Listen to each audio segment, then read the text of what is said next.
going on, everybody? Welcome back to another exciting episode of the Viall Files Ask Nick edition. I'm your host, Nick, joined by Allie and Amanda. How are you ladies doing? Hello, everybody. We're good and bopping. What is this, episode 502? I don't know. Wow. Something. We're into a new chapter of life. Yeah, 502. What's new? Yeah. What's new? I'm going on a date. I have a date tonight. Ooh. Yeah. Good times. How'd that start? Yeah. Man from Hinge. We have good banter. Okay. And he's into comedy, like our girl Amanda over here. And so one of the first things he said to me was, You're not into comedy? no, but I don't like actively pursue it. Gotcha. I don't do shows. Oh, he's like inspiring. He's in the biz, so to speak. Okay. Yes. He doesn't just like No. to laugh. No. We all love to laugh. I'm looking for someone with a good sense of humor. Everyone. Every single person is. He likes comedy. Not so much for me. I like to cry. I'm more of a serious, yeah. no. Okay, so anyways, he's in the biz. One of the first things he said to me, which intrigued my interest, was he was like, okay, great. So if this date goes really poorly, I'll use it for my stand-up and you'll talk about it on your podcast. And I was like, correct. Amazing. Great. Glad Good we're on banter. the same page. Wait, I Good wonder, banter. can I see him? I wonder if I know him from out and about town. Sure. What are you doing for your date also? I think we might go either to an arcade or we might go axe throwing. That's a fun first date. Good activities. That's a fun first date. Yep. He does look familiar to me, Okay. but maybe that's because he's kind of your like quintessential, like, put together. He's not stand-up. breaking the mold So by you're any saying means. it's just a basic. No. I think He there's looks like every guy. No, I just mean Giving you like he's got a strong jawline and a flannel shirt, you know? That's a lot of He's a lumberjack. Okay. yeah. All right. That's Well, exciting. So we'll see how We'll that see. goes. Yep. Awesome. That's about all I know. I'm doing well. I'm visiting my boyfriend this weekend. Yeah, she is. Okay. She's headed up north. Headed to Eureka, California. All right. Awesome. And also apparently it's the end of mushroom season there. Which kind? All kinds. Mm. If someone wanted to bury a bunch of like bottles of wine, I would forage for that. Okay. I have a question, which is, what is the most off-brand thing about you? Can you start? Well, I don't have an answer, so I'm trying to like rack my I'll brain. go. Or go. wait, we could give that for each other also. But I feel like this is like something people probably wouldn't know about you. That's why it's off brand. I feel like I am something that was pointed out to me when I used to have roommates. I am a neat and organized person. I'm not necessarily like a sanitary person. So like I'm the type of person where I like use a knife for something, I'll just like wipe it off. It's not like I'm using soap. Or like my roommate used to call me out for like using the same sponge on the counters as I would for like hand washing dishes, which I just thought was like the same So you're sponge. occasionally disgusting. I don't care. Like I just don't use soap probably as much as I should. Okay. I don't know. I was thinking, Surprise. but every time I like cut open an avocado, I'm like, oop, paper towel, put it back in the drawer. But I live by myself, so Back in the drawer after you cut an avocado. yeah, and I run short on forks You won't even a like lot. run it underwater? Sometimes I'll use like a wet paper towel, but there's not soap. Or if I use a fork and I run out of forks, I'll just pull an old one from the dishwasher and use it. But again, And you won't rinse it off? I live by myself, so does it really matter? They've all been in my mouth. That is a bit off brand for you. Yeah, and I love that for you. Thank That's you. a great answer. Thank you. Nick? I don't know if you have one. Well, I was What trying do to be you like, I'm realizing I'm like, I don't really know what my brand is. That's in this what I thought. context, I don't know. your brand is overthinking and being kind of like suave and aloof, I would say. Okay.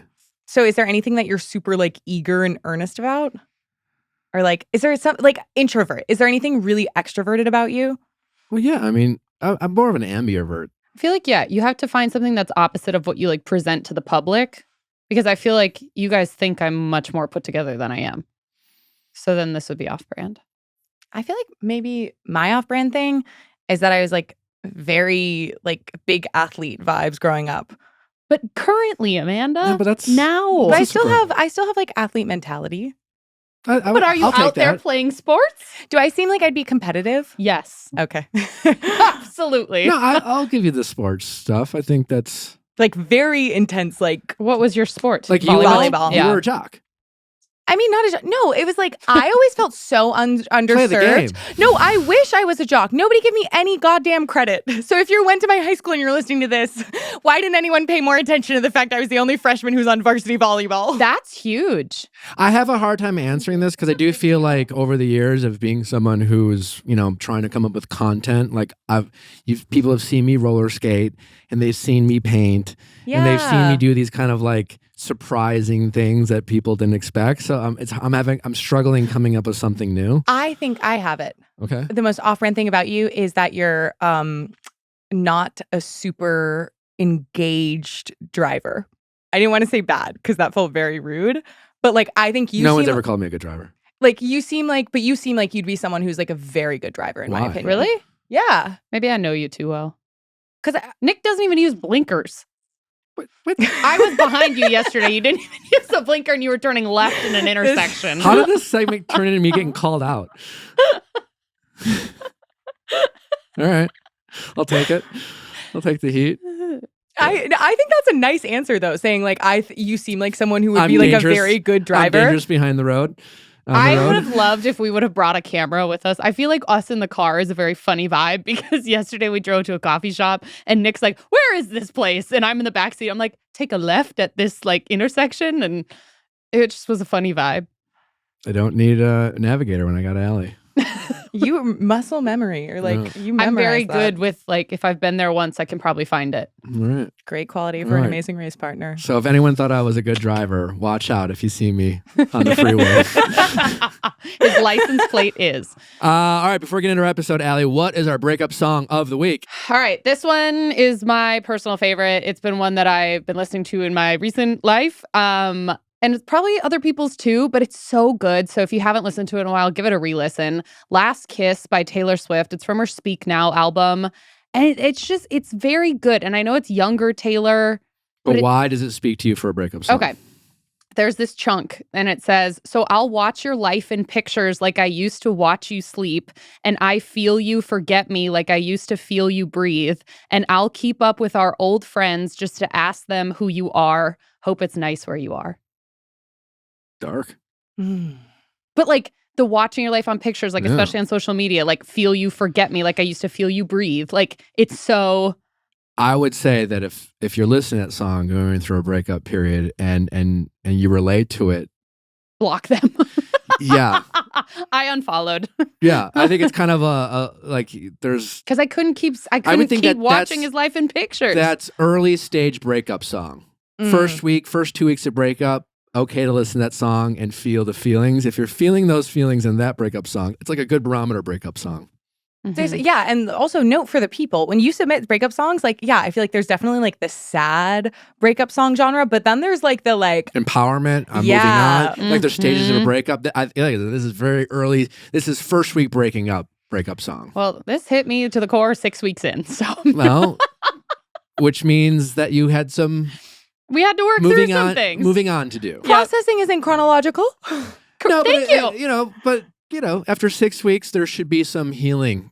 And as someone who took months to heal from a breakup, no judgment, but I think we need to sometimes challenge ourselves to get to that next stage of healing. And sometimes we're resistant to that, obviously, because we're trying to hold on to things, as young Taylor has so accurately described in her song. We need your help for the next breakup song of the week. So send your submissions to the Viall Files DMs. Tell us why you want it to be a breakup song, maybe a quote from the song, why it resonates with you, how it made you feel, and we will share it. Woohoo. By the way, don't forget Jason Nash this week on Going Deeper. We'll also be joined by a diagnosed sociopath. What a fascinating week. And talk to that person. So that should be fun. Don't forget to join your local Don't Text Your Ex Happy Birthday book club. You can find all the links in the highlights on our Instagram profile. And if you haven't listened to the third installment of our update show, that dropped last Friday. So be sure to check that out. Some updates from your Ask Nick and Texting Office Hour callers. I think that's it. Let's extend more of our letters and to our callers. I wasn't trying to be dismissive by saying he looked like other comedians I knew. All right, it's that time of year, and if you're running a business, chances are you'll be shipping a lot of orders, hopefully, and you can do so more efficiently and more affordably with ShipStation. That's right, ShipStation has been helping a lot of e-commerce businesses get the orders out to their customers fast, safe, and affordably. ShipStation is giving small businesses like Natural Habits the same shipping rates that are usually afforded to your Fortune 500 companies, whether you're selling on Amazon, Etsy, eBay, Shopify, and more. ShipStation easily integrates with all those platforms. It provides great customer service. And the best part about ShipStation is you can try it for free for 60 days. That's right. 90% of companies that stick with ShipStation for a year become customers for life. 98%, that's a huge number. Over 130,000 companies have grown their e-commerce business with ShipStation, and you can too. So stress less about shipping and giving your customers the best customer service they can, and just get ShipStation. It's super easy. It's a click away. This holiday season, give yourself the gift of stress-free shipping. Use promo code VIALL today at ShipStation.com. Sign up for your free 60-day trial. That's ShipStation.com, promo code VIALL. Get a 60-day free trial at ShipStation.com/VIALL. Thanks to ShipStation for sponsoring the show. When it comes to choosing a wireless plan, you're forced to compromise. But what if you didn't have to? What if you could get reliable service without a contract and save money? Introducing Total by Verizon, a new no-contract, no-credit check carrier for you and your family with plans starting at just $30 per month on America's most reliable 5G network. Sacrifice nothing, experience everything. Total by Verizon is available at totalbyverizon.com and at retailers nationwide. Based on first-place rankings and Root Metrics' first half 2022 5G assessments of 125 metros.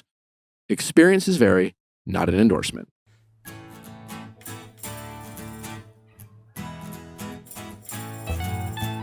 Question time with Nick. Let's ask Nick your sexy questions. How's it going? Good. I'm Claire. I'm 20 years old. I'm currently 15 weeks pregnant. And my mom and sisters would like me to post our announcement on social media. However, my husband and I are not ready right now, so we're having some tension with our families. Okay. Interesting. 15 weeks. That's first, second trimester? I don't know. What is that? I think I'm in my second now. It's still all new to me. Okay. Well, congratulations, by the way. Thank you. Yeah. And just a reminder to our listeners, she's anonymous. So everyone's out there is be like, well, she's going on a podcast and doesn't want an announcement. That's not her real name. So it's anonymous. So just if anyone wants to write in, they got a juicy story, just plug, write in, you're anonymous. So the obvious one is who gives a shit what they want? I'm assuming that's what your husband's saying. Yes, that's exactly what he's told me multiple times. But I feel for like it's fun, still not that easy. what is their argument? Yeah, and why is it not that easy? Like, why do they feel justified telling you how you should announce your pregnancy? So for them, posting on social media is normal. They post daily. It's just not me or my husband. So for them, not sharing that news to followers or their friends on social media is just not the norm. So their response have been, that's not fair that they don't get to post it because they feel like they're not able to share this in their life, basically. Have your sister and mom always been this selfish? Yes. They're very opinionated. I will say that this has happened before. It was completely different instance. Obviously, it was more related to I traveled to visit them during the height of COVID. My job wasn't necessarily approving of that. So I went secretly and asked them not to post anything. And they got very upset then as well. So this is not something new. Are they like influencers or wannabe influencers? Like, what is this obsession with? My mom is a photographer. So I think she does post a lot because of that in her business. But no, neither of them are influencers. They're just like me. Okay. And what conversations have you had with mom about this? I'll be honest, when I first found out I was pregnant, although it was planned, I was shocked just because it took a lot sooner or quicker than I had originally thought, which obviously I'm very grateful for others that have infertility struggles, but it just took me a long time to share even with them. We live pretty far away from them. So for us not to share, it was easy. We decided to share probably around, I was probably 9 weeks. I found out very early. I was like 4 weeks pregnant. So maybe a month later we shared. Obviously, everyone was very happy, but it still felt overwhelming for it to go from just 2 people to knowing to probably 50 between our families. And I don't want to say the first thing my mom said was, "Oh, when are you going to post this?" But within the next day or two, with the first couple conversations, it came up. Her first initial comment was, "You should be happy to post this. This is a happy thing. Everyone's going to be so excited for you." And I shut it down right away. I told her, that I was very overwhelmed and that I wasn't ready to share. I didn't know when I would be. And then the next time I brought up, there's a little bit more misunderstanding from her part, or I guess just not understanding. She felt annoyed, hurt. She said that she felt like she wasn't able to share with her friends and family, which I did tell her she could tell. Her close friends just didn't want it to be posted. Is your sister a lot like your mom? And by like your mom, Yes. very manipulative? So yeah, what I was going to say is that during that same conversation, my sister is much younger than me. She's an adult, but still quite an age difference. She still lives at home. So her comment in the background, this was a phone conversation. My sister said, "That's not fair that we don't get to post on social media because we don't feel like we're able to share the news in our life." And at that point, I just kind of brushed it off because that obviously it's not her news to share. Yeah. Well, I don't know if you need to hear this. I feel like it's obvious, but your mom and sister are being ridiculous and absurd and selfish and manipulative. Has your mom always been this manipulative? Yeah, she's definitely always had this control over me, especially when we lived closer. Now that we're not as close, Yeah.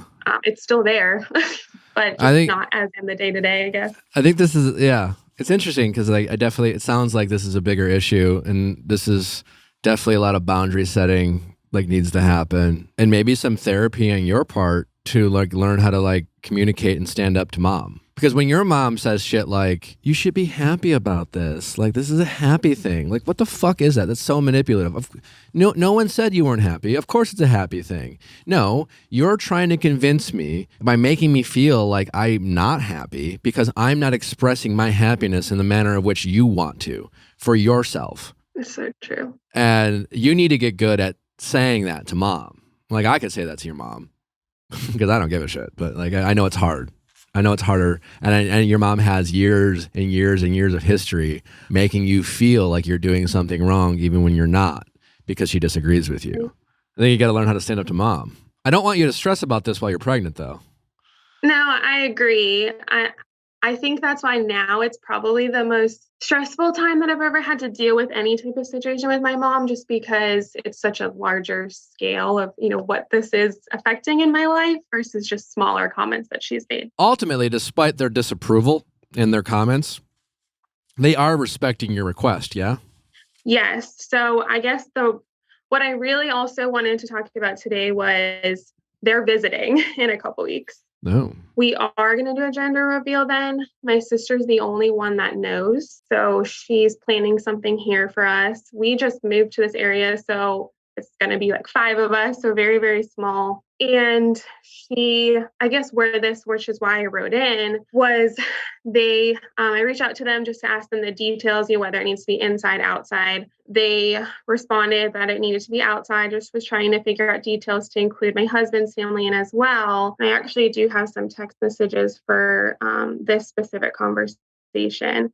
But basically, my mom said, "Am I taking pictures with my camera?" And I said, "I feel bad making you take pictures during it since I want you to take it all in, but it's totally up to you." She's a photographer, like I said, so she usually enjoys taking pictures. So she said, "I don't mind, but what are you going to do with them after?" And instantly I knew what was coming. I said, "Just keep them for us. We could take some pictures for announcement that we could post later." And she said, "Boo, so many post the reveal video online. This is hard keeping it quiet." I shut it down again. I said, "Nope, I'm good." Ha ha ha, just to try to make it light. So if you would prefer not to take them, just be in the moment with us, that's totally fine with me. And then she said, "It's fine, period. I'll decide later." And then I actually responded again. I said, "I get social media is a big deal to you guys, but it's not important to my husband or I. The people that we want to be involved know, and that's all that matters to us. And she said, I really just use it now for my business and trying to grow my business. So I think she's trying to say she would like to post the pictures to support her business. Yeah, she's just very manipulative and selfish. It's all about her. Yeah, and then she just kind of went on and said, she's just very excited to have her first grandbaby. So she like sprinkles in a little happiness in there, but there's still those digs, I guess, as well. So I'm trying to handle this upcoming meeting, I guess, because now it's going to be in person. And I know they're going to push to try to get this posted online. How can we get you to not care about disappointed mom? I mean, I think, like you said, it's probably going to require some therapy. Maybe, yeah. But I think it sounds like mom your whole life has been okay with telling you how disappointed she can be. And she's using her disappointment in you to get you to do what she wants you to do. And I'm just wondering, like, when mom's disappointed in you, other than like making you feel bad, like what's the worst thing that happens? I think because my parents did so much for us growing up, I felt even though they struggled, I never knew it. And I just hold that in the back of my mind. I feel guilty for not being grateful for all these things. I'm like, she's happy. Like this is not something I should be upset about, even though I know back in my mind, it is something valid to be upset about. Yeah, I mean, you can be grateful and appreciative of something without allowing them to take advantage of you or disrespecting the thing that matters to you. Like, where do you draw the line between someone who's giving you a lot and being grateful for them and letting them walk all over you? If you're truly grateful, if your parents want you to be grateful, gratitude is expecting nothing in return. Did they have you and raise you for credit? You know what I'm saying? Like, they are your parents. That was their job, to like make sacrifices and give you a life that, they thought you deserve or wanted you to have.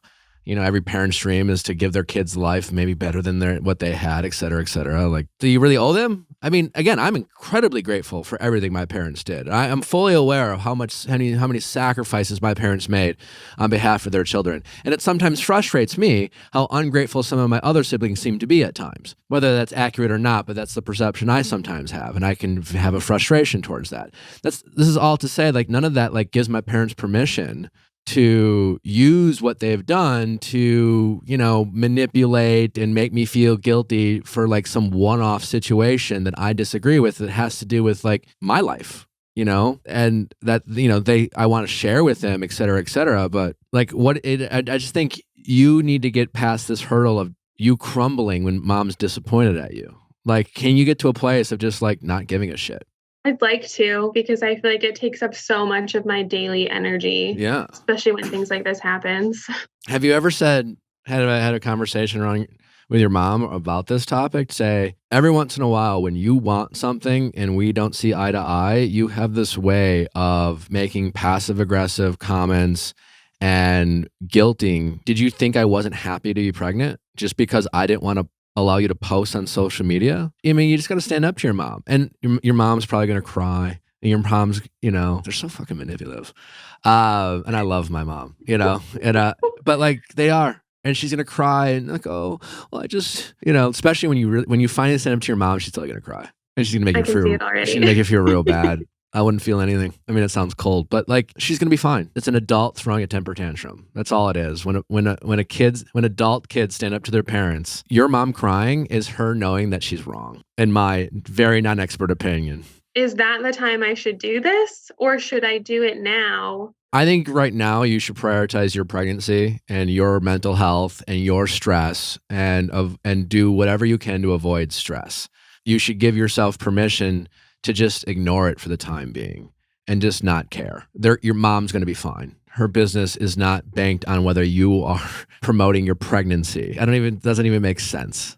I think you should just give yourself permission to just know that no matter what you decide, mom and sister are going to be just fine. And when you're feeling up to it to stand up to mom and have this conversation, I would practice it a few times with your husband. And that'd be nice. I mean, I'm not saying being mean to mom. Just say, it really hurts my feelings when you do this. I appreciate so much what you and dad did for me. I'm internally grateful. I'll always have gratitude. I love you so much, but I'm an adult now. And there are certain things we don't see eye to eye. And I'll always go out of my way to do things. But when it comes to my relationship with my husband or my profession or my own child, I'm going to do things how I want to do. And all I really want you to do is respect that.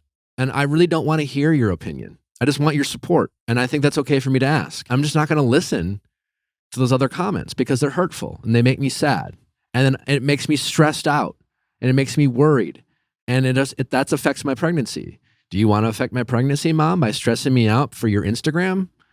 Is your gram more important than I don't know a lot about pregnancy, but I know that stress isn't awesome for it. And just tell Mom that your desire for your Instagram is putting a lot of stress on me. And the solution isn't giving you what you want, Mom. The solution is you accepting that this is my pregnancy and not yours.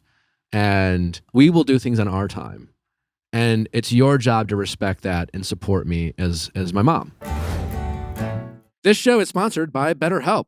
Hey, if you're in need for therapy, think of BetterHelp. They've been a friend of our show since the beginning of the Viall Files, and it's because we're such believers and advocates of therapy, and the challenges of therapy is just finding the right therapist. It doesn't matter what you're stressed about, money problems, relationship problems, or maybe just general worries about the world. Maybe it's the holiday season. That can bring up a lot of stuff for people. Feeling a little lonely, and you just want someone to talk to, someone to relate to. And you can do it from the convenience of your home. You can do it from the convenience of your car. You can do it on a lunch break. Doesn't really matter where you are. You can do it face to face. You can do it by seeing the person. You can do it without sharing your face if you want that privacy. BetterHelp is connected with over 3 million people with licensed therapists. It's convenient, accessible anywhere. It's 100% online.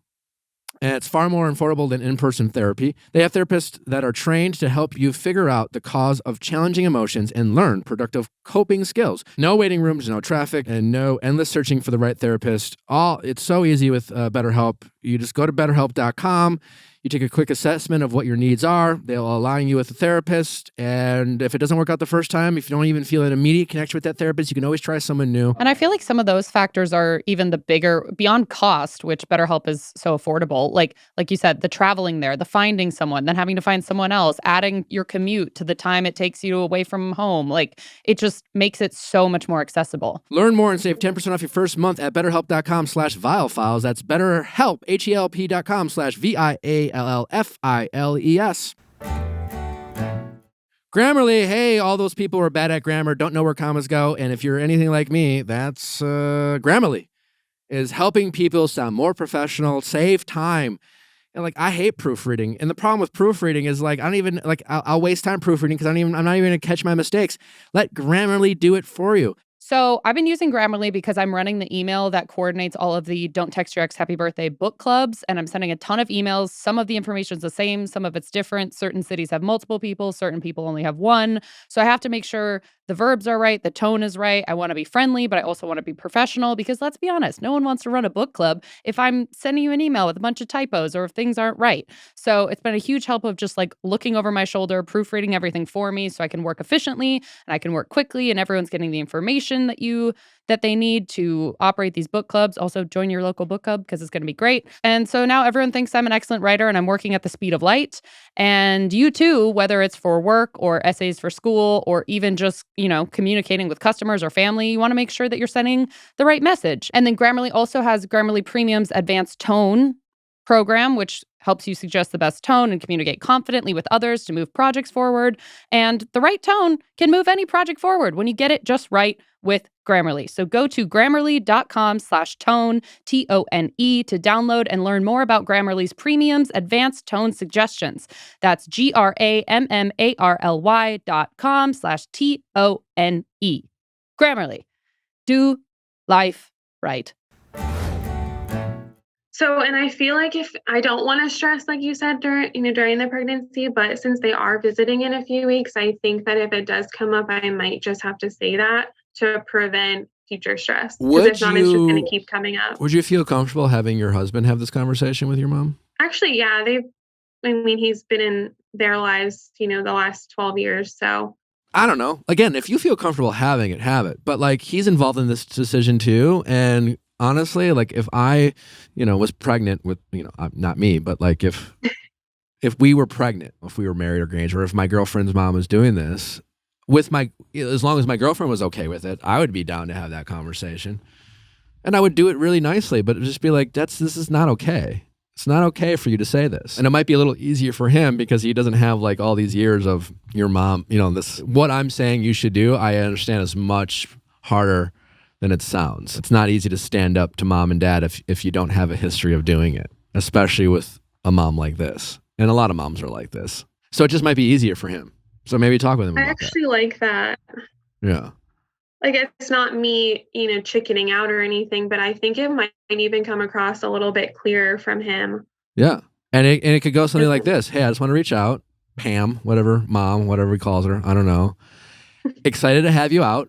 Really looking forward to it. I know there's been a lot of conversations between the two of you about you posting, and respectfully, I'm reaching out to you to ask you to stop. It's putting a lot of stress on us. I don't think you want her to have a lot of stress. We want to support your business when we can, but like, you need to respect this about us. And if you can't, then we really want you to come. We don't want this showing up to be about Instagram. We don't want any conversation about Instagram. We just want you to show up and be happy to support us and go about this the way we want to. I'm calling because she's worried about what you think. She cares about what you think, and it's stressing her out. And I don't think you want to do that. So I think maybe just reach out to her and say, I'm really excited to come and share this experience with you. I'm sorry for bringing this up. I won't no longer do this. And can you do that for your daughter? Hopefully he does it in a respectful way, and she should respect that. Yeah, I actually really like that idea. She doesn't have the control over him, and I think she would almost listen to him more than she listens to me. Maybe. Eventually you're going to have to do it yourself, because eventually, yeah. And then again, I don't think you should hide behind your husband. I just think he reaches out first, and then you could say, maybe you send a text saying, I know, whatever your husband's name is, reached out to you. I love you, but this has been affecting me, and just keep it real brief. And don't even whatever she responds, other than I am sorry and I'm excited. If she responds some long ass fucking paragraph, I wouldn't even read it. Yeah, that's definitely what I'll get back.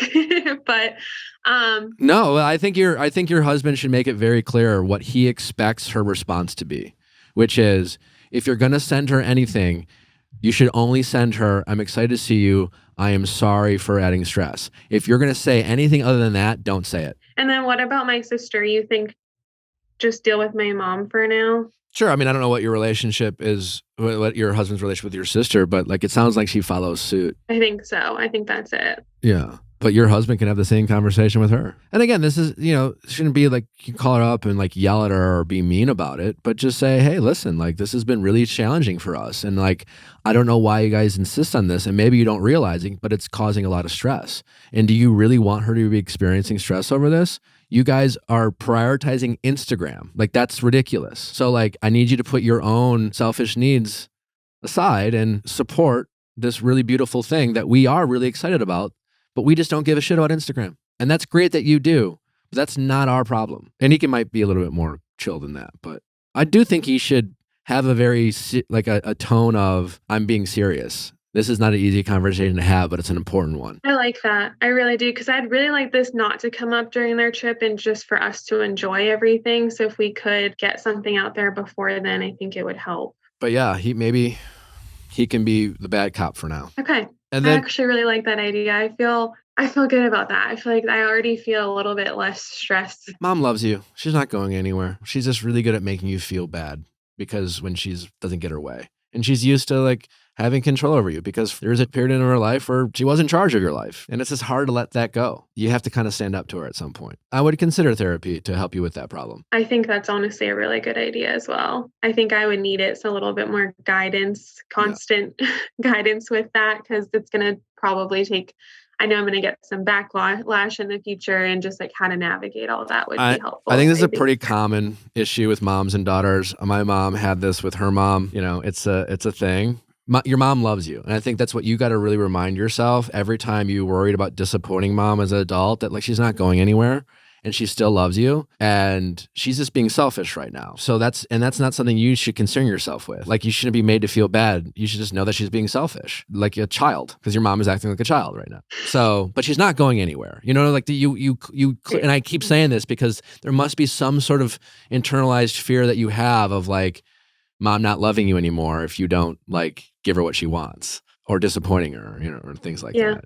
No, I agree. She'll be her fine. Not talking to me or something. Something is holding me back from why I've never said anything, even though I've never actually really said anything. Yeah. So, and even if she does give you the cold shoulder for a few days, she's not going anywhere. Clearly, you're a big part of your mom's life. She needs you as much as you need to hear her. And in fact, she needs you more than you need her now, right? And that should help you be a little more brave. Wow. All right. I feel good. All right. I do. Okay. Well, keep us posted. We're dying to know how this goes. I will. They visit in a few weeks as well, so I'll let you know after the trip. All right. Awesome. Let us know. I'm excited to find out. All right. Thank you so much. I appreciate it. Yeah, I appreciate you calling. Take care. All right. Bye. All right. Bye-bye. How's it going? It's going good. My name is Emily, and I'm 24 years old. Nice to meet you, Emily. How can I help? So currently I'm in a 15-year age gap situationship and definitely need some help kind of navigating that. Okay. Let's talk about the biggest problem here. It's like the situationship. Like, how long has this been going on for? And why is it a situationship and not a relationship, in your words? So it's been going on for 6 months now. And it's a situationship because there's never been that verbal, hey, we're together and we're boyfriend, girlfriend. There's been the exclusive talk, but for me, that's definitely not enough. So what have you done to try to make this situationship into a relationship? Well, I was the one to actually bring up the exclusivity. I said, hey, listen, I'm not interested in seeing other people. Okay. And how do you feel about that? And he just said, yeah, I feel the exact same way. So I was like, sweet, we're on the same page. Awesome. And why it hasn't taken a further step is mainly due to his work and his crazy busy schedule being an entrepreneur. And that's his words or your words? Because you would be the one to have the problem with his busyness, not necessarily him. Yeah, so that's definitely his words. I've never dated an entrepreneur before, but I understand you kind of have a crazy work schedule and being pulled in different directions at weird hours of the day. But yeah, this is a very temporary big project he's doing. So he said basically, after all of this is settled, maybe we could take the next step. And I don't love the sounds of that. Yeah. Are you actually exclusive? So there's actually been some major updates since I wrote out to you. Obviously, do you want me to tell you kind of how we met and everything? Sure. If you think it's relative to the story, yeah. I guess kind of. So we met at a local bar I always go to here. And so obviously he's 39, which I was like, okay, why is he going to the bar every weekend still? And he was going every weekend, or how did you know he was going every weekend? So we actually wouldn't text each other. It would just happen every weekend. We would see each other and then obviously end up leaving together. And I wasn't looking for a relationship at the time. So it was the perfect situation for me. How'd you met at a bar? At a bar, yeah. And then for the next few weeks, you guys would just link up on the weekends? Yes. Okay. Yeah. Okay. And then he took it to the next level and actually started to take me on some really nice dates. And we had a ton of fun together. He always would be the one to plan them. He'd be pick you up at 7 at this day. And I was like, okay, sounds good. And so we actually took me to Vegas and some other little trips here and there. All while being a busy entrepreneur. How about that? Yes. Yeah. Very good point. But then he's like, hey, by October, things are going to get a little crazy because he has to be 3 hours out of the city and live there half the time. And I was like, okay, well, that's fine. We live pretty independently already, so it didn't bother me. However, the communication has absolutely plummeted. And some days I won't hear from him. If I do, it's very short and to the point. So I've asked for more. I said, hey, listen, for me, I need someone to check in on me, give me a quick call when they can. That's what I need in a relationship. And he's like, yeah, okay, sounds good. So he actually did try harder. And however, he started canceling on dates all the time. One in particular, we were supposed to go for dinner. He let me go all day without hearing from him. Get ready. 6 o'clock rolls around. I call him so what time are you picking me up? And he's like, I'm still 3 hours outside of the city and I'm not going to make it tonight. And so that's when I was like, whoa, okay. I don't think you have any respect for me, clearly. Yeah. So we got in a bit of an argument and I just said, I need to cool off. Let's talk tomorrow. Give me a call when you have time. And Essentially, he has acted like nothing has happened. And he's just like, yeah, so how was your day? And I was like, are we not going to acknowledge you basically disrespecting my time? Did you say that? Yes, I said that, I said you were supposed to call me and you haven't. And instead, he just kind of keeps ignoring it and saying like, oh, my dad passed away a year ago. And I'm like, okay, I'm sorry to hear that, but what's it have to do? Kind of irrelevant. Yeah. So then... Did you say that? Okay, I'm curious what you're saying to me versus what you're saying to him. Not that, yeah, I mean, I'm glad you didn't say his dad dying was irrelevant, but like that is neither here nor there when it comes to like giving you common courtesy. Yeah, I just kept it short. I was like, I'm sorry to hear that. I hope you're okay. And then just left it at that. You know what I would have said to him? I don't think your dad would appreciate you using his death as an excuse as why you couldn't give me common courtesy. Yeah, I wish I did say that. So for me, I've been kind of like, well, why am I being exclusive with this person who clearly won't give me the time of day? So I kind of just mentally checked out and I actually got on a dating app, which maybe wasn't this... Why not? You're single. I feel like I'm single. So I was like, okay, what know what? You feel like you're single. Like, are you guys single or not? I don't know. I would say for a good 4 months, I didn't feel like I was single and I wasn't acting like I was single, but you weren't in a relationship. I know. So that's why it's a situationship. No, I know. I just think, it's a really important distinction. Yeah. Is that we do these things where it's a huge mistake in the situationship is to like, oh, well, I feel like you do that kind of half check-in. You kind of get an answer that kind of satisfies, like when he was like, you're like, hey, I don't want to date other people. He's like, great, me neither. And then the conversation ends. Well, what does that mean? Like, what are our expectations? So, all right, you stated what your desires, but you didn't really talk about your expectations after that. No, and and actually the date that he canceled on was supposed to be that conversation. So clearly, I think he got kind of scared and pulled away. And he knew that? You guys, this was talked about, that you guys were going to talk about feelings in the relationship? Yeah, so it was like a definitely more important date than the usual. And that's the one he missed. And he knew that he canceled on a few, but that was the last one where I was like, I'm putting my foot down. This is ridiculous. Okay. And crazy enough, so I get on this dating app. He is the fourth person I see on it. And on top of that, his age he's 1 year older on it. So he's actually 40. Well, couldn't he have had a birthday? No, his birthday's in February, so that definitely wouldn't have lined up. But so wait, he weirdly lied about his age for a year? That's what I don't understand, because I actually called him out on it one time because we have each other on Facebook and I saw some birthday posts and they were all like, happy 40th. And I was like, are you 40? And he's like, no, I'm 39. And I was like, okay, well, that's weird. And so then seeing on the dating app that he's 40, I'm like, what is going on here? Like, well, that's all kind of bizarre, because if he's going to lie to you, why wouldn't he lie on a dating app?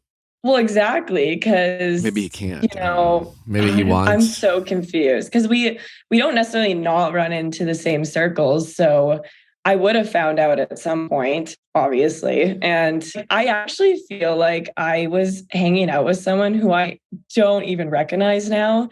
And I just really don't understand why he even kind of bothered. I feel like it was more effort to kind of drag me along than to not. Well, that's where you're getting in your why questions now aren't as helpful to you as you want to think they are. Yeah. Why? Yeah. Like, why did he do this stuff? I can guess. I don't really know, but selfish, immature. Words like that would probably pop up. Inconsiderate and things like that. I mean, he was a guy, I'm not saying it's a bad thing for a single late 30s, early 40s guys to go out if you're single, and especially out, I don't know where you guys live, but if you're in a city, it's not that uncommon, a fairly busy place. That being said, he still was, which means he's very much, he might not have graduated from that 20-something fuckboy era that he sounds like he was certainly in. Which at first I was like, okay, well, if he was acting like he was 40, we probably wouldn't have got along, because obviously I'm not in a position where I'm like, hey, I want to get married in the next 3-4 years. So You don't. Okay. Yeah, no, I'm not like, he was someone who was fun. We got along and we had the exact same interests. And we both were like, yeah, we're in no rush to the marriage and kids thing. So I was like, this is perfect. But have you confronted him about the dating app stuff? I haven't. So I'm on the fence with kind of like completely disappearing. And when was the last time you guys spoke? It was 2 days ago, but I was like, out with friends this weekend and stuff. And I really didn't want to be dealing with this, but that's when he was saying like, oh, my dad died a year ago. And he's like, yeah, I'm just with some friends right now, blah, blah, blah. And I was like, I don't know what to say to you anymore. Like I've asked for a conversation and you won't give it to me. So I don't know how to move forward with this. And then the dating app was just like, whoa. Yeah. Yeah, I mean, if you asked me, as a friend, I would say you should move on. Yes. So I wouldn't reach out to him at all. That's what I would do. I would, if he wouldn't reach out. No, you're not in a relationship. This is not you ghosting. Like you'll hear from him. Yeah, that's kind of what I'm worried about because, we do obviously go to the same places. And you think he's just going to not reach out to you? I think he will because, obviously this typically happens where, you disappear and then they get bored and then they want to reach out again. Yeah. But so when he does that, I think you can ignore it. Or you could just say, hey, listen, in the most mature, calm way, just say, this seems a little silly here. And I've said this in other calls, but this would be appropriate for you. You don't seem ready for what I'm looking for. And just say the thing that he has said almost to you. But when you say it to him, it'll be attack on his like maturity and character. It'll be, when the 24-year-old who's 15 or 16 years younger than him talks to him like you are ready for something he is not, it'll sting a little bit for him and that'll make you feel good. Yes. Which would feel pretty nice.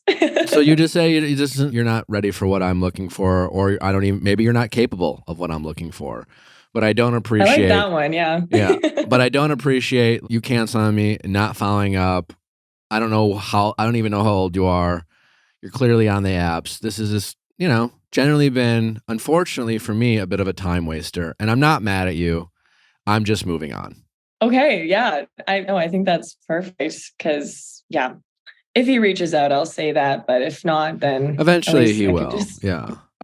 And if he freaks out, comes correct, and says all these things that you wanted him to say, I would really ask yourself what's going to be different. And do you have the ability to be honest with him enough to hold him accountable? Can you communicate your boundaries and your expectations with him about what you want and what you think you deserve in a relationship? And despite his schedule and despite his work or other things he has going on in his life, is he in a position to do the things that you want and deserve? He is capable of it if he really wanted to. Yeah, well, clearly he has time to be on a dating app, so...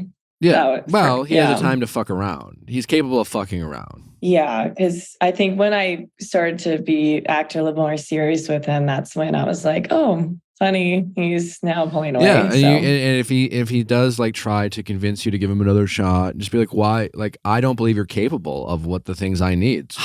Why should I believe you? Because you know what I've heard? I've heard your dad died. I've heard work's busy. And like, I don't want to minimize the death of your father. And I don't know, I can only imagine, but like you use the death of your father as an excuse of why you couldn't give me like a heads up. And that seems like bullshit to me. It honestly like seemed kind of gross. Yeah, I didn't like that one at all. That's what I would do. Yeah, no, that's definitely good advice. At first when I wrote in, it was like, oh, like, what should I do? Should I just be patient? And then obviously all this stuff happened. So I was like, okay, well, this is just nuts at this point. Well, next time someone like says something like that to you, like, oh, and the next few months are going to be busy, just, you can just say, okay, well, thanks for letting me know. I still like you. And while I understand like you're going to be busy and I have stuff going on too, I still want to focus on like building this connection and making this work. And if that means like making some sacrifices and things like that, I'm down to do that. And in that moment, you could have put yourself out there to see what he would have said. And if he would have said, well, I don't know, like I just can't make promises and I don't know, I'm just gonna be really busy. Then you're getting your answer. You could have got an answer sooner, right? Because instead of like being like, oh, okay, I guess I'll just be patient and wait around. Like why do you have to wait around? Again, two things can be true at the same time. Like someone can be busy, things come up, things change, that's fine. Communicate that. And then as a newly formed couple or whatever this was, you guys were talking about expectations and things like that. Then you talk about how these expectations change and what do we have to do to continue to get to know each other and grow this thing. Because what I'm not willing to do, like you're capable of getting to know me more. You are. You just have to put in the effort. And whether that's FaceTimes or I fly out or travel and things might come up. I know you might have to cancel, but just give me a heads up. But like the effort is there. And the effort wasn't there. So in the future, you could say, well, that's great, you're busy, but I still want X, Y, and Z. And those are reasonable expectations. You can still, when someone says, oh, I have something coming up, I'm busy, that doesn't mean people treat it as if like, well, I guess I have to sit on the sideline and have no expectations and just literally wait. That's not reasonable or accurate or fair. And if someone is so busy that they're like, that you have to literally just take a time out from all your expectations and sit on the sideline, then that's not a relationship that you're actually looking for. Because then you are just going to be literally sitting on the sideline. Then you will become someone's like hookup buddy or fuck buddy, and you will only be hanging out with them at their convenience. So and it very much became that. And obviously, I should have probably seen that red flag a lot sooner of him being like, well, you know, I'm so busy and you're going to have to wait till the new year. And I'm like, that's crazy. Yeah. And you say is like, no, I don't have to wait till the new year. I'm definitely down for like working around your busy schedule because I like you and I want to see where this goes. But I'm not waiting around and I'm not operating around your schedule 100% of the time. And if you're incapable of trying to like, carve out time for me, then maybe this isn't a fit. Yeah, no, definitely something to keep in mind moving forward because, I felt like he always just belittled my time because it's like I'm literally working 2 jobs. It's not like I'm not busy. So I just, really didn't appreciate that. How much do you feel like the fact that he was 15 or 16 years older than you played a role in your feeling confident enough to express yourself? Or do you think that made much of a difference at all? At first, it for sure played a factor because, I've never obviously dated someone with this type of age gap. Yeah. So it did always feel like, okay, I feel like I have to be extra mature and all this stuff. But I would say like, especially after we were doing like some trips together, I became more comfortable and I was like, you know what, I actually listened to, your podcast with Alex Cooper with Natalie. And I found it so helpful because I was like, okay, well, Natalie is literally the same age as me, I think. And she would just like shoot at her shot. So I was like, hey, I feel like I have to do that. But I think I half-assed it, which I should have just. It's okay. Yeah. And then the most important thing is if you're going to date someone with an age gap, it only works if the age gap doesn't play that much of a role, especially early on, and you're feeling comfortable to communicate everything you need and want in a relationship. Yeah. When you say, well, I wanted to act more mature, like, once you start doing that, then you cease to be acting like yourself. And you need to like this older person to either accept who you are. Like, you just need to figure out whether your maturity level is a fit, not try to be more mature. No, exactly. You just got to, you don't want to feel the pressure to be someone you're not just to try to impress anyone, whether it's age or anything else, right? Because ultimately that just doesn't work out. But like in the future, if you meet someone who's older than you, like you should be mindful of your ability to like comfortably be yourself. And if you can't, that's a red flag for either the relationship or the person you're dating or yourself. Yeah, I agree. There's always like this weird kind of gut feeling that I was being a different person. So I think that's something to be. You live and you learn. Yeah. You do. You really do. All right. Well, good luck. Let us know what happens. We're curious. Keep us posted. But for the time being, I would do nothing right now and get back in there on the dating apps.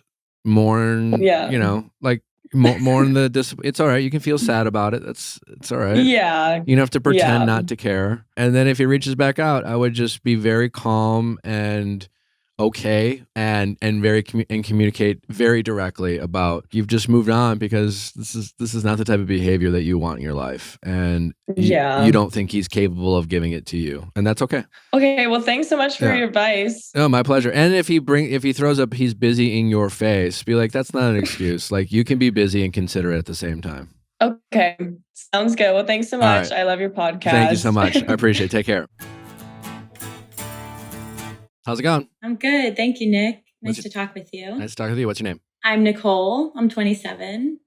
How can we help? I recently started seeing this guy, and his last relationship, his girlfriend unexpectedly passed away. And I can't help but wonder, am I the other woman as I navigate this new relationship with him? So I would love some help. What do you mean when you say, am I the other woman? What's causing you to wonder why you're the other woman despite the other woman being deceased? He has her photo as his phone background, and he'll still refer to her as his girlfriend when he's telling me stories about them. But I do appreciate that he does talk about it. How long ago did this happen? This was in May of this year. So it's new. It's new. And he recently moved to where I am. Not to get like a fresh start, but I'm assuming. How did she pass away? It was a car accident. Is he ready to date? I mean, that's the obvious first question. Should he be dating? I'm also navigating the dating scene again after taking some time away. So I'm not confused. I know that he likes me. He shows that he's interested. It's kind of the best start of a relationship that I've ever had. Uh-huh. But that is so relatively new is we've really been seeing each other for like a month. Okay. So there's not a ton of time to build off of where he's at, but I really like him. So before I continue moving forward with this relationship, I think I do want to know where he's at, but I feel like there's other conversations that maybe need to come up first of like, should we be established a little bit more before we like dive into that? Well, that's not really again, not a therapist or an expert here, but it sure seems like he hasn't really fully, processed the loss of his girlfriend. And I don't know what it would be like to have my girlfriend tragically pass away in a car accident, but I imagine that would be really tough. Yeah. Do you even have an idea like how healthy or unhealthy that relationship was when it was going on? I do not. I know that they were together for 3 years. And I know that they moved to a couple different locations together. So I do know it was serious. Yeah, but like it could be serious and it could have been really happy and healthy. It could have been serious and they could have been struggling and maybe he has guilt around that, Maybe he wasn't even the best boyfriend. I don't know. There's a million questions that are possible. Yeah. Right? But so how do I find that out? Well, if you are serious about this guy, you need to be willing to have conversations about this guy. About this stuff. And even if it's you just saying, if I were in your position, at a minimum, I would say, I just want you to know I've really enjoyed getting to know you and I really like you and I think you're great. But like elephant in the room, like, I know you experienced some tragedy recently and it's only been 6 months. And I just want you to know that like, if you ever need to talk to someone about it, or I encourage you to continue to talk to some, and not just me, like, does he get therapy? Not that I know of. I don't think so. I mean, that's a red flag to me. And I understand why it might be a challenge or he might be afraid, and I don't know what his financial situation is, but like it's a red flag. I'm not saying he's a red flag. I think it's a red flag for you to be jumping into a relationship with someone and say things like, "Oh, this is one of the healthiest relationships I started," Yeah. And I'm not something I don't believe you. I'm sure there's probably been a lot of nice moments where you thought, "Wow, this is great," but I just I would be really reluctant to trust whatever it is you're feeling because I don't know if this guy's really fully processed this challenge and tragedy. And he's clearly kind of projecting, right? He's dating someone else and he's openly has his dead girlfriend on his phone and he still refers to her as his girlfriend. And I don't know the rules about that. I don't know. Like, do you say my ex-girlfriend? Well, fuck, man. Like, we didn't break up. She died. Yeah, I can imagine the struggle. I don't have the answers for that. And I bet a therapist could probably help him process that. And it's not your job. You're not his therapist. And while I want you to I want you to be able to express to him that, hey, I'm here for you and we can talk through things and I want you to know this is a safe place. That doesn't mean you're his therapist either. Yeah. And I have kind of tiptoed in that direction where like he was open with me one day and just said like he was feeling a little low. Just, we were doing the like, how are you today? And so that's exactly what I said. Like, if you do ever need to speak, like, I'm happy to hold the space. And it was just kind of like, oh, I appreciate that. But we didn't go there. How much of a sense of humor does he have? It's a good sense of humor. All right. It's not like a dark one. Like, I don't think. Sure. But I guess what I'm saying is it's like I'm assuming this person, your guy, knows that at face value, it's not normal to be, but I don't know what normal is in this situation. But from your point of view, it would be awkward for you to be dating someone who has another woman on his screensaver. It would be awkward for you to like be dating someone who keeps talking about his girlfriend. Yeah. Right? So I think then seeing photos of her. And I think anyone can, I hope that he can at least recognize that is my hope. And if he can't, then that's another huge red flag. Mm-hmm. Right? But knowing that, like, let's assume that he can. Do you think you could say to him, hey, again, this is not coming from a place of judgment, and I really want to be understanding here because I know you went through a lot. But if I could just be selfish for just a moment, I am trying to work through the fact that you have her as your screensaver and that you still refer to her as your girlfriend, and these are all up.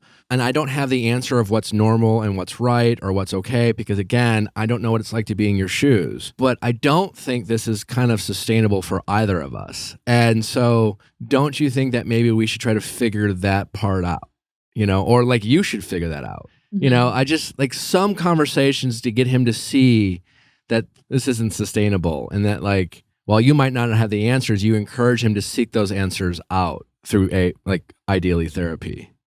Totally. And I'm a big supporter of that. I guess I want to be like a little vulnerable or, just kind of speak my mind is I feel like maybe I'm pushing off the conversation to just enjoy the time that we are having together. Because I feel like once I go in that direction, I know what you're going to say, like, might as well not waste my time and figure it out earlier. But at the same time, it's good. Yeah. I mean, that's for you to decide.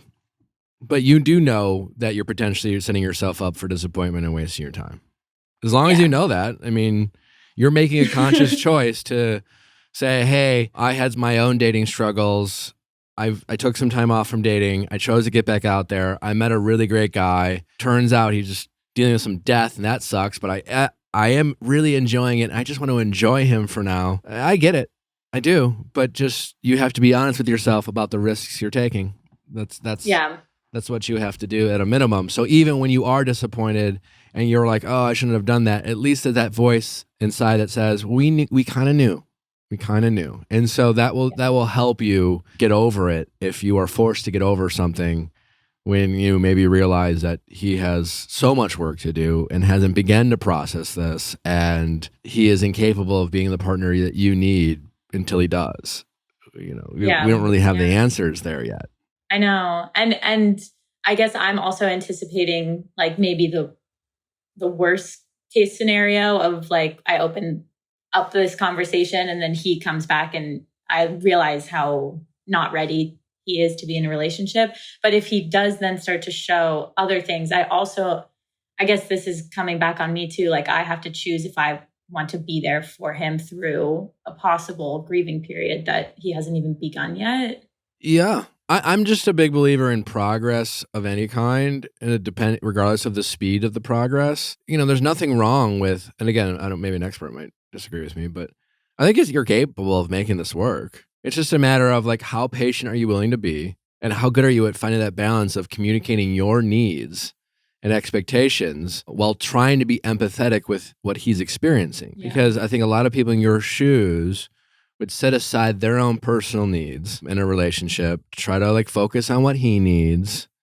Mm-hmm. And that's all well and good, but like that's not a recipe for happiness in a relationship a long time. You're just, even if it feels justified in the moment, you are setting a kind of a dangerous precedent of how you guys focus on each other. So I think if you are going to make this work, you still need to be able to find your voice and ability to express your needs and boundaries and desires even now. And again, when I say progress, it's like you guys can take things really slow and you can still be his girlfriend, or you guys can still hang out and invest in each other and get to know each other, all while he works on this and processes this.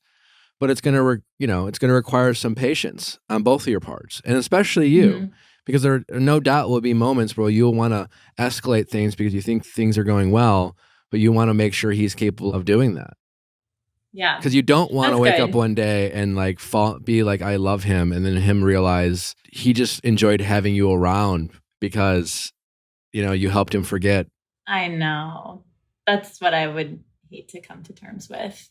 Of like, yeah, going back to like, I am just the other woman then, just kind of helping him through this period, which is tough. And yeah, I think hopefully people can relate where it's kind of like, I feel strong enough to maybe be that person. But then, yeah, I'm completely neglecting my own needs in a relationship. And I have done so much work taking time away and coming back into it with like a fresh mindset around dating that I would hate to, I think step one is at least having a conversation with him around like, where are you guys between you two in terms of, are you guys in a relationship?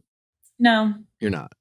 We haven't had that conversation. I'm like I said, like, I'm not confused. Like, I don't think he is seeing other people just based off of how much we communicate, and see each other in person. But we haven't had like any conversation on what we're both looking for. So that's what I'm like, do I have that conversation first and then move into this one? Or maybe just check in general. Just, hey, we've been dating. Just like, hey, I just want to say, like, I've really enjoyed getting to know you. And I just wanted to check in. How are you doing? Like, how do you feel? Start there. Yeah. See what he says. If you feel like he gives you a window, if he's like, I really like it. I want to take it slow. And then you can say, yeah, I mean, I assume so. Like, and then just say, elephant in the room, like, how do you feel like the death of your girlfriend impacts your ability to date? And how do you think it impacts this relationship or your or relationships overall for you? Just ask an open-ended question and see what he says. And if you think he gives you kind of a window to bring up the fact where it's just like, yeah, I mean, I noticed that you still refer to her as your girlfriend. And I've never been in this situation either. I really want to be empathetic and understanding too, but I'm just trying to figure out if we both like each other, how do we focus on growing this while you still processing the loss of her? And how can I support you while still prioritizing us? I love that. That's great. And those are questions you guys need to be able to have together. And just kind of keep it like non-judgmental, just more like, hey, where do we go? And like, how can we do this? Let's just keep it real, but I like you. I want to be a friend right now. But I don't want to be your therapist, and I hope maybe to be your girlfriend someday, but I also still don't want to be your therapist. And see if his answers make sense. When we ask questions of people on dates, like we have to really listen to their answers too. And then be willing to ask follow-up questions. So I like that a lot. And it feels, I like the approach because I've been tiptoeing like, or just, I don't know, like how to come out of the gate and say like, all right, let's talk about your phone background. Like, yeah, no, let's talk about you two first. Hey. Yeah. Just want to check in. I really like how things are going and I'm really enjoying it. It's been really fun getting to know you. How do you feel? Well, do you, see what he says? Yeah. If he gives you the, I like you too, but like, I don't know. If he starts sounding like a fuckboy, then those are some red flags. And then if he's like, well, I think I'm fine, and then you can say like, listen, I'm not a therapist, but like, if he's like, I'm fine, I'm good, you can almost make a joke and you could say, well, listen, if you're actually good 6 months after dealing with this, then you should be teaching some sort of seminar, in terms of like how to get over, like, but you're not, and that's okay. It's okay not to be good. Like, and also like, I'm not, like, I would do the same thing you're doing, but we're on a date and I see her on your phone and I'm not saying that's bad. I'm not even upset about it, but it's not typical. And I think we need to process that. Try to ask questions without being accusatory and try to always lead with empathy and see where it goes. But you'll get your answers by asking more questions and seeing how he responds. You'll get a sense of is he really capable of simultaneously getting to know you while processing the death of his girlfriend, or is he really hasn't begun to process this at all, and you are just a distraction. Yeah, that's great. And I feel confident that I'll be able to get the answers out of his responses. Yeah. I think. If you're really paying attention and you're willing to see the truth, I think it'll be pretty easy to be honest. Cool. All right. That's great. I feel really good with that. Keep us posted. I will. All right. Thank you so much. All right. Take care. Bye. Bye-bye. Thanks for listening, guys. Don't forget to send in those questions at asknick@castme.com, cast with a K. Don't forget to check out the update show that dropped last Friday. We'll see you on Wednesday for Bachelor in Paradise recap. Jason Nash on Thursday. Have a great day.